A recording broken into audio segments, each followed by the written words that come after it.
Okay, Suzuki Ertiga. Sira ang tensioner. Sulit.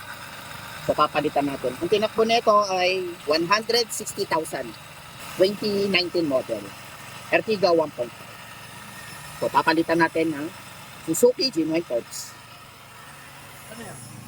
So, ang una natin gagawin para malaman natin kung yun ang sira, nagtanggal muna tayo ng isang belt, AC belt. So, i-start natin. Okay, maingay pa rin. Absuelto ang aircon. So, ang aalisin naman natin ngayon is alternator belt. So, papalitan na rin natin to ng belt. Oras ang AC belt inalis, dapat to mapalitan. Dahil ito ay rib belt, hindi na siya pwede balik. So, Suzuki genuine parts ang gamitin. Natanggal na yung belt. So, biyak-biyak na sa 160K. At tinakbo 5 years.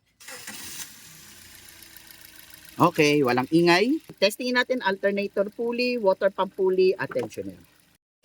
Goods ang water pump at alternator. So, goods to. Doon tayo sa tensioner pulley. Tensioner pulley. So, maingay.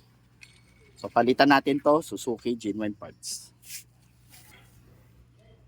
So, papalitan natin ng drive belts, Suzuki genuine parts. Okay. Yun, nahuli rin natin. Pinalitan lang natin ay tensioner pulley. So, nawala na yung annoying sounds kanina. So, bago na rin ang alternator belt. Hindi pa rin namin kinabit yung AC belt kasi nag-testing muna kami. So, that's all. Thank you.